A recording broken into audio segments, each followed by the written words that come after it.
1,00,000 मानव शरीरधारी प्राणियों को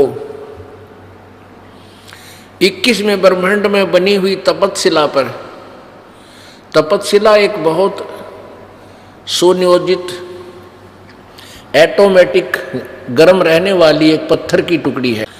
जैसे तई होती है, तवी, एक बड़ी तई होती है, उसको उल्टा रख के और रोटियां बनाते हैं, उसको समझो सुलटा कर ले ऐसे। वो बीच से पातर टाइप है, चारों तरफ से ऊपर ने है जैसे कटोरी टाइप।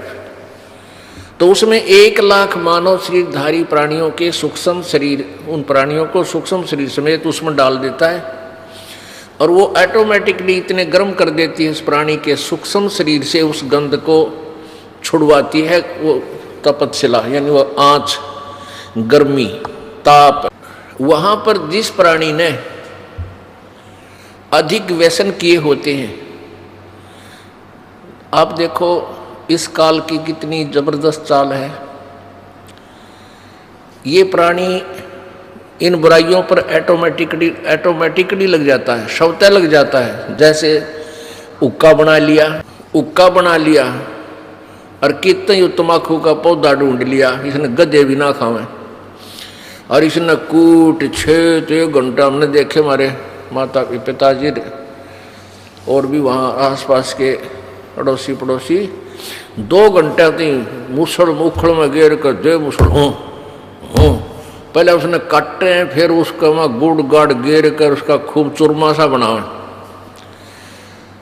और फिर ओका बनाया, फिर आग बनाओ, एक चलम लाए, उस चलम में 36 और जुगाड़ जोड़े और फिर उसमें भरका वो अड़ंगा और गुरुड़ गुरुड़, ये स्वाद ले, यू मन ले सारे आनंद। तो ये जितना जिसने ज्यादा तम्बाकू प्रयोग किया हो या मांस प्रयोग किया हो या शराब प्रयोग की हो, उसके सूक्ष्म शरीर में उतना ही गंध ज्यादा डिपॉजिट होता है। और फिर वो तपतशिला पर जब डाला जाता है तो वो बहुत समय तक उसमें, उसको अधिक समय तक तपतशिला पर भुना जाता है, क्योंकि उसमें गंध घना है, माल घना है उस काल का। तो उसको काफ़ी देर तक वहाँ तड़फाया जाता है, बहुत बुरी तरह उसमें से सारा गंध निकल ले, तब उसको उसने ऐसा सिस्टम बना रखा है कि वो प्राणी उसी समय वहाँ से छूटेगा जब उसका सारा गंध छूट लेगा। और जिन्होंने वैसे स्वाभाविक कोई व्यसन कम किए हैं, उनका तपतशिला से पीछा जल्दी छूट जाता है, फिर आकर योनि दूसरी धारण करनी ही पड़ती है कर्म अनुसार। तो ऐसे इस काल ने जुगाड़ जोड़ रखे। जो प्राणी परमात्मा कबीर जी की शरण में आ जाते हैं वो फिर तपतशिला पर नहीं जाते। उनका अकाउंट ये धर्मराज,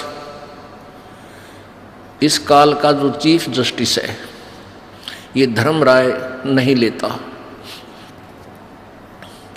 उसका उस भक्त का अकाउंट इनके पेपर से, इनकी बही से, इनके कंप्यूटर से ऑटोमेटिक निकल जाता है। तो कहने का भाव ये है कि जितने व्यसन आज समाज कर रहा है कलयुग में, इसलिए काल करवा रहा है कि ज्यादा व्यसन करेंगे तेरा अच्छा भोजन बनेगा। तो पुण्यात्माओं, इसलिए इस काल भगवान ने सभी प्राणियों को मिसगाइड कर रखा है। सभी प्राणियों को, ब्रह्मा विष्णु महेश तक को भी यथार्थ ज्ञान नहीं दे रखा। इसको डर लगा हुआ है कि यदि इन सभी प्राणियों को अपने मूल स्थान का पता लग गया, ये सभी भाग जाएंगे, सभी दौड़ जाएंगे, यहाँ कोई नहीं रहेगा। दौड़ जाना वैसे आसान नहीं है, क्योंकि संत आवेंगे, परमात्मा कबीर जी आते हैं, वो फिर अपना यथार्थ ज्ञान देते हैं। तो काल ने ऐसा सिस्टम बना रखा है, हम इतने अज्ञानी बना दिए कि हम अपने परमपिता के साथ ही वाद विवाद करना प्रारंभ कर देते हैं।